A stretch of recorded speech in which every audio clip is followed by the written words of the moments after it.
Hi, welcome to Minnesota Republican Roundtable. I'm your host, Jennifer Zielinski. Thank you for viewing us. We're always appreciative of our viewers.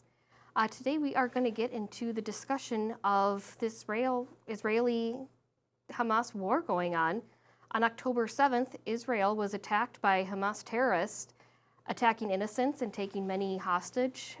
And with us today, we actually have Mark Miller from the Republican Jewish Coalition. He's the chair for the local chapter, with us to talk about some of the history of the Jewish people in Minnesota and then also a little bit more on what's going on. So Mark, thank you. Thank you, Jen. It's a great honor to be on the program. I really appreciate your invitation to me. Yeah, and I'm just glad to have you on here, an expert to talk, maybe not an expert, but an expert in my opinion to talk about thank this. you. Yes. So tell us about yourself. How did you get involved in politics? Sure. Well, I'm a native Minnesotan. I've lived here all my life. Our family was a Democratic family for many, many years. But I got involved in politics after 9/11. I figured I should get off the couch and get involved in politics. And I was very impressed with George W. Bush, the way he handled 9/11, the way he led the nation in 9/11. He was also a very strong supporter of Israel. He was pro-life. So those values aligned with my values. So I went to my first Republican caucus in 2004, the re-election year for President Bush.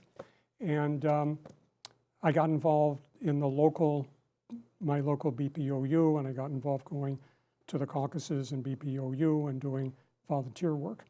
Now, you mentioned the Republican Jewish Coalition, the Minnesota chapter, which I founded in 2006. There's an interesting story behind that, if I may just take a minute to explain. Absolutely. When I was at my first Republican caucus, I met a fellow named Doug Daggett. You remember Doug? He was a Republican candidate some cycles ago in CD5. 2014, 2014. So I met him in 2006, and we talked, and I told him who I was and everything. And I got a call from him one day. Now, Doug is not Jewish. He's an evangelical Christian, a devout evangelical Christian. Okay. And he called me, he said, Mark, isn't there some national Republican Jewish organization out there that you can get active in? And I said, well, yes, there is, as a matter of fact, the National Republican Jewish Coalition in Washington. And they have various chapters across the country, but they don't have a chapter here. And Doug said, well, maybe we should get one started here. So this was his idea, by the way, to start the local chapter. And then I talked to Senator Rudy Boschwitz and Norm Coleman and the people out in the national organization in Washington, and we got the chapter started in 2006. Now, I should say, you don't have to be Jewish to be a member of the RJC. It's good for me. It's a good for you. It's a coalition. I would say about 20 to 25% of our members in the Minnesota chapter are Christians, evangelical Christians who are the strongest supporter of Israel. And we're so grateful for their support. So anyone can join the RJC. Doug and I had our first event, our first RJC event in 2006, and Senator Boschwitz showed up. We had 34 people show up. Now we have close to 900 members, so we've had a lot of growth over these years. That's amazing. Well, President Trump did a lot to help us on that, because there's no stronger friend of Israel and the Jewish people than President Trump, as you know, and we can recount all that he did as we go on in the program. We had lots of events during those years from 2006 to the present. I know you were at many of our events. We had Governor Pawlenty, Senator Boschwitz appeared, Norm Coleman appeared, Tom Emmer appeared, Michelle Bachmann. She's been a great friend to you. Fabulous friend. She appeared more than any other. She was a great devoted friend of Israel. Of course, she's a devout evangelical Christian. She loved Israel. She appeared in our program many, many times. And after she decided not to run for re-election some cycles ago, I think she was in the House for 4 terms. 8 years? Yeah, that sounds about right. Yeah. She decided not to run, and so we had many conversations, and I said, well, Michelle, now that you're not going to be in Congress, what are you going to do now? I'll never forget what she told me. She said, well, I'm going to devote my life to fighting anti-Semitism and supporting Israel. And so when you have a friend like that, she saw very the grateful. benefit.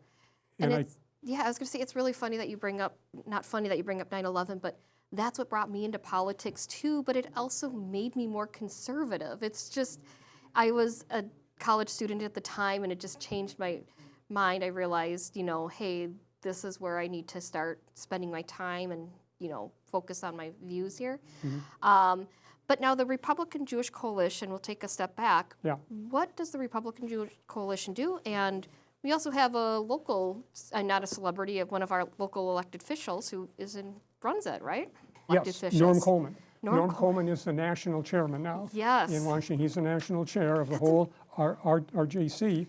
And the RJC has a mission statement on its website. Well, I should tell, if people want to go to the website, it's a great resource for information about politics. It's rjchq.org. Okay. RJCHQ for headquarters.org.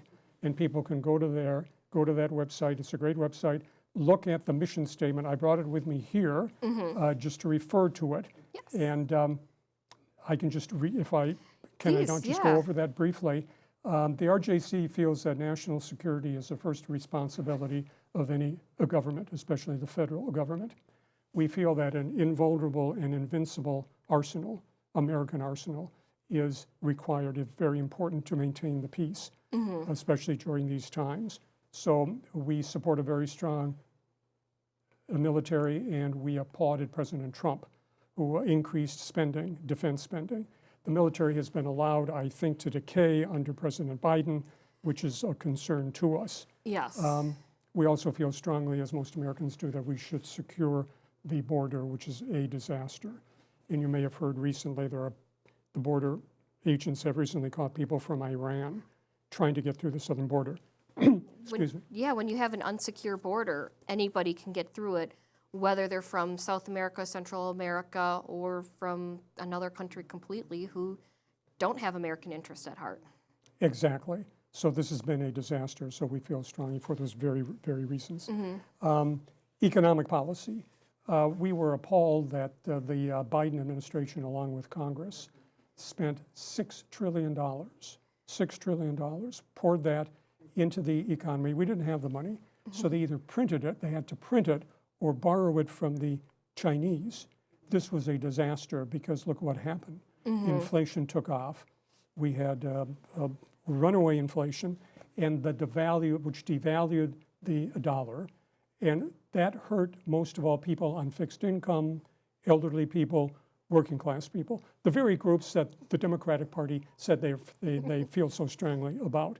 This has been a disaster for us. So we feel that when a new administration comes in next year, spending has to be cut back. We've got to get control of inflation. Let me just read what the mission statement said. I think this is a good summary of the mission statement on economic policy. We strongly support a low-tax, free enterprise, competitive economic system that has proven over time to make America the most powerful, richest, and freest nation ever in the history of the world. I think that's a pretty good summary, and that's the conservative position. And that's a conservative Republican platform as well. Yes, we share the same values as the Republican. Regulation, we feel people should have the right to engage in enterprise, start their own businesses without the heavy burden of excessive government regulation. Now, of course, we vigorously support Israel, and we can get into that in more detail. And we also, one other item, we also call for freedom from oil dependency. We're dependent on the Middle East for our oil because Biden inexplicably has shut down the energy sector in the United States. Drilling for oil has stopped. There's no drilling for natural gas. This is all on the altar of the Green New Deal. And where are our U.S. troops right now protecting? They're protecting those oil fields, those areas, and we're facing that in the Middle East as well as the Israel-Hamas war, and it's all coming to a head right now. Exactly. So. It's totally irrational for Biden to shut down the energy sector. I know some candidates say, what is your policy?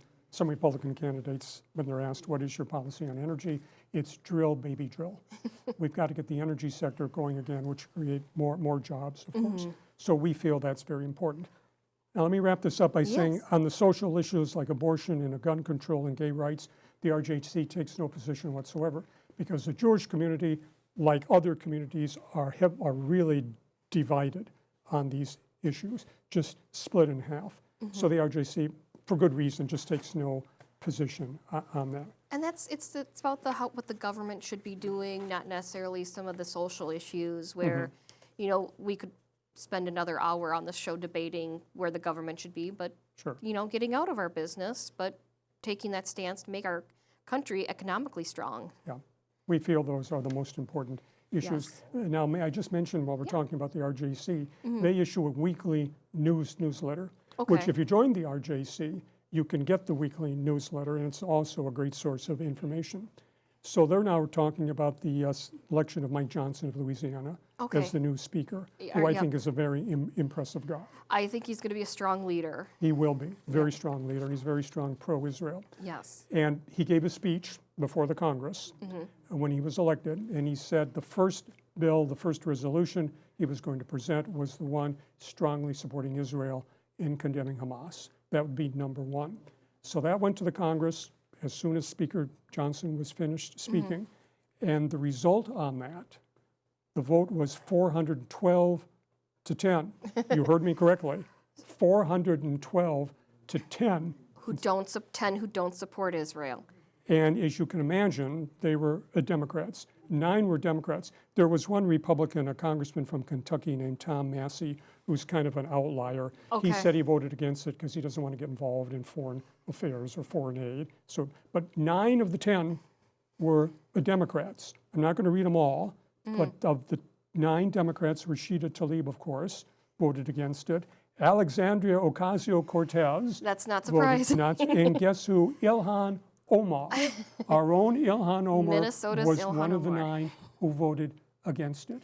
And I think there's going to be a reckoning among Jewish voters now. So typically we see Jewish voters, I mean, I think with a lot of faiths, you see a move towards liberalism, maybe a move towards conservatism, and now we're seeing that move back towards liberalism and voting Democrat.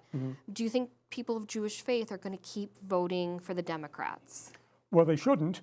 I have a lot of, I've been involved in a lot of conversations with my liberal Jewish friends. And for them, social justice is important. Yes. And they feel wrongly that Republicans are cold-hearted and that we don't like the poor, which is absurd, of course. And they just feel that, they like what Trump did with Israel, but they didn't like him personally. They didn't like his tweets. So they're going to vote for a Democrat, even though they were not strong on Israel. Now, I think that's going to change. I think we've reached an inflection point now with what happened with Hamas in Israel. Yes. And hearing the comments from Tlaib and Omar about how that was justified, how the slaughter of innocents and beheading of children and the burning of innocent civilians is somehow justified because of what they call the occupation. Now that's an interesting argument because there is no occupation of Gaza. Israel withdrew from Gaza in 2005, took all the settlers out forcibly, removed the settlers, withdrew it entirely, and then Hamas was voted in. So Hamas has been in control of Gaza since 2005. So I don't know where they're coming with this occupation stuff. And the West Bank is not occupied. The West Bank is under the control of the Palestinian Authority. They have autonomy in the West Bank. So the Democrats use language very loosely, and I think we have to call them to account. Now, in terms of the Jewish vote, the RJC's political director, Sam Markstein, has some comments about that, and he said there's going to be what he predicted for next year, a significant change in Jewish vote. And he talked about Jewish vote making a key difference in battleground states, Pennsylvania, Georgia, Arizona, and Nevada, which were all decided by less than 2% in 2020. There are large Jewish populations in those states. A shift of a few percentage points could change those toward the Republicans. We're going to see that change. I mean, Yes. now do we have other elected officials saying something about the Israeli-Hamas? You know, I'm going to call it a war because at this point, it's a war, whatever we want to call it. What else are our and I'll say our elected officials, our people are in charge, what are they saying about this? And what are some of their takes that we're seeing from there? Well, that's a good question, and I think Republicans and all the public should know what the Democrats have said in the past. I just want to say one more thing, what Yeah. Mark Markstein said from the RJC, quote, "RJC is confident that Jewish voters will remember where each party stood during these dark days. We will remember, I can assure you. Even my liberal Jewish friends, I think, will remember how we were treated." Well, we know what's happened recently when Rashida Tlaib comes out and repeats the lie that it was an Israeli rocket that hit the hospital in Gaza, when the incontrovertible evidence shows, first of all, the hospital wasn't hit. The rocket landed in a parking lot. 500 people were not killed, a much smaller number were killed. It's always tragic when that happened, but now we have the intercepts from the IDF of the phone calls among Hamas admitting it was a misfired rocket by the Islamic Jihad in Gaza that misfired and hit the parking lot. Tragic that that happened. Even more tragic than Rashida Tlaib continues to blame Israel. And I see that Marjorie Taylor Greene has presented a motion to censor Tlaib. I don't know where that will go, but thank goodness for that. Yes. But let me just go over some of the comments that were made by Democratic office holders, because Jen, you raised a very good point. Ilhan Omar in the past has said the following, and these are her words. This is not my interpretation, these are her words. Yep. So I'm just going to quote them. Quote, "Israel is evil. Jews have dual loyalty. For Jews, it's all about the Benjamins, baby." Betty McCollum from the 4th district Yep. calls AIPAC. Now, AIPAC is the American Israel Public Affairs Committee, which is the lobbying group for Israel, which lobbies on the Hill for Israel. I'm a member of AIPAC. Okay. She called AIPAC a hate group, which is kind of ironic. And she wants to cut aid to Israel because Israel abuses Palestinian children, which is a lie, of course. Rashida Tlaib calls Israel a, quote, racist state and an apartheid state. Democrat Congressman Hank Johnson from Georgia once compared Jews living on the West Bank to, quote, termites. Now, mind you, That's a horrible thing to say. these are the people who lecture us about hate speech. Yes. And these are these are from Democratic office holders. Senator Warnock from Georgia went to Israel, came back, called Israel an apartheid state like South Africa, called the Israeli Defense Forces, quote, birds of prey. And Nancy Pelosi, former Speaker of the House, you may recall during the riots in 2020, Yes. when President Trump sent U.S. troops to protect federal courthouses in Portland, Oregon, in Seattle, Washington, Yep. which is what you want the President of the United States to do, right? Yeah. She called our American troops stormtroopers.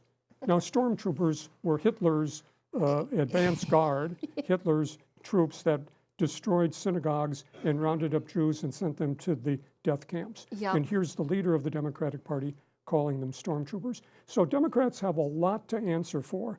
And I think when you look at all of this, there's going to be a change, a big sea change next year. I really hope so. And Mark, I think I'm already seeing that change.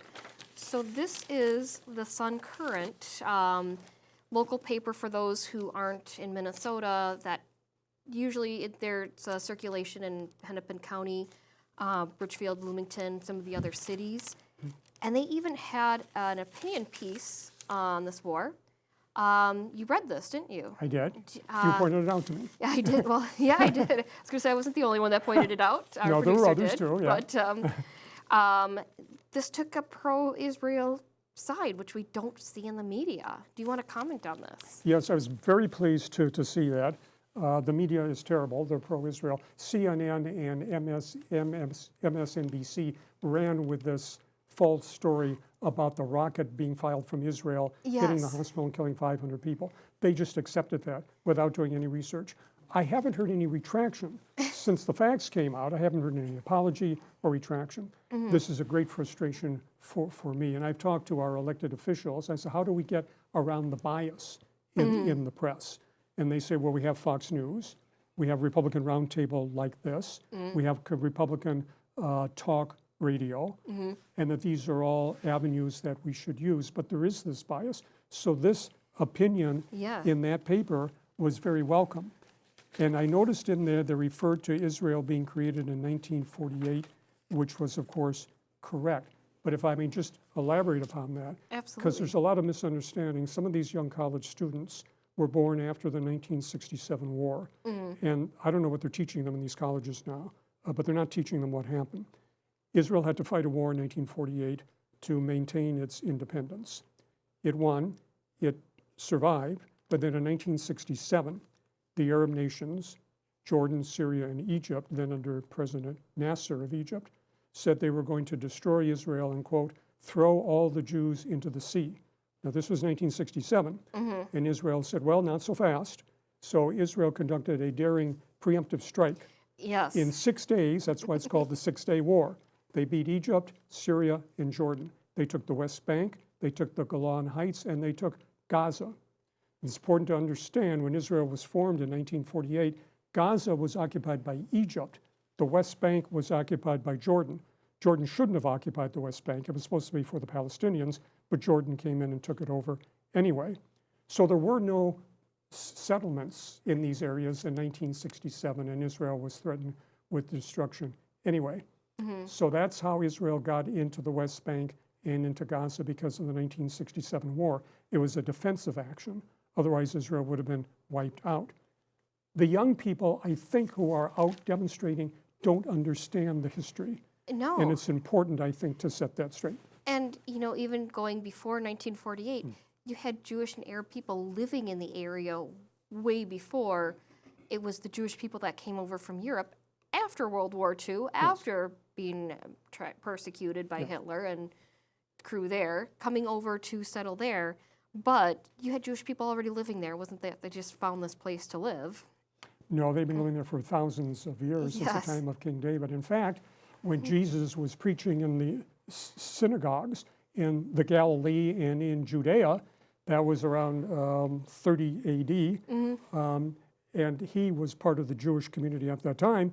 So the Jewish community has been there a long time. I think there's a provision, it's either from Matthew or Mark in the New Testament, that said Jesus came into Jerusalem on Palm Sunday to celebrate Passover. Yeah. So the Jews have been there for a long time.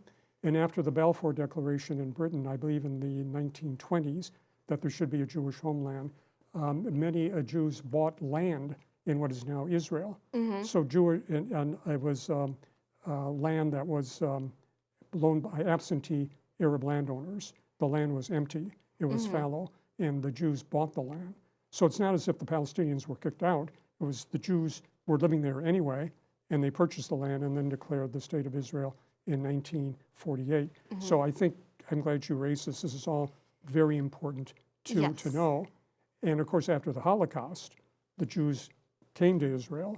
Those who survived the Holocaust came to Israel and formed the state of Israel. And that's another show we could probably spend a half hour more talking on. You brought a book with you. Yes. Further reading for any viewers who want to study this issue more, study more, what else can they look up? We have the Republican Jewish Coalition website to go to. Yes. And that book. Well, there's lots of information you can read about the history of Israel. You can just go on the internet and Google the history of Israel. You can get a lot, including the website of the RJC. Absolutely. This book is by a fellow named David Brogg. He's Jewish. He wrote Standing with Israel, Okay. Why Christians Support the Jewish State. It's an excellent historic review of the founding of Israel and why Christians support Israel, especially evangelical Christians, and about how replacement theology, which used to be part of the church theology in the Middle Ages, has changed now. Most mainstream churches, I understand, reject replacement theology. And the most passionate supporters of Israel that I've met are my wonderful Christian evangelical friends here. And this is an excellent book. It discusses the theology behind why Christians support the Jewish state, and I can recommend it to anybody. David Brogg, B-R-O-G. Now, it came out in 2006, so it's been around a while, but I still think it's timely now. I can recommend people read this. And as I say, there's lots of material on the internet to talk about the history of Israel. What else can viewers do regarding this? How else can they either get a hold of you, or what else can they do hearing all this? Sure. Well, I invite them to go to the website, rjchq.org, and to become a member of the RJC. If you want to. Now, if you don't want to become a member, you can still sign up and get the newsletter, which I referred to back here. Newsletter is a great source of information. It comes out every week. If you want to become a member of our Minnesota chapter, you can do that online as well. Okay. I think the annual dues are $100. Okay. And then you can come to our events. And I'm going to have an event. You've been to many of our events, have so been you there. know how they are. They're pretty fun, and yeah. everyone's friendly. Everyone is very friendly, and we have great speakers. I think you were there for last year when we had every Republican who was running for every challenger running in districts 2, 3, 4, and 5, and 6. Yep. They all came, and all of the state candidates for the state offices came. So we would invite people to come to our events. You can meet a lot of other people. And I do volunteer work for the party. I did door knocking for C.C. Davis, Cicely, who I understand was on this program during the campaign. Yes. And did door knocking for her. I've done phone banking for Michelle Bachmann when she was running for Congress. So I invite people. You can get involved that way. These candidates love volunteers. So they're not going to turn you down, right? Doesn't matter where you live. If No. you don't live in their district, No. they still want the volunteers. No, you don't have to live in the district in which you volunteer, but they're very happy. So I think that's a good way to get involved, and it gives you a good feeling that you're actually involved. Absolutely. Well, Mark, thank you for being on the program. It's been a pleasure to have you. Well, thank you for the invitation. It was a great honor. Thank you, Jen. Thank you for joining us on Republican Roundtable. I'll see you next time.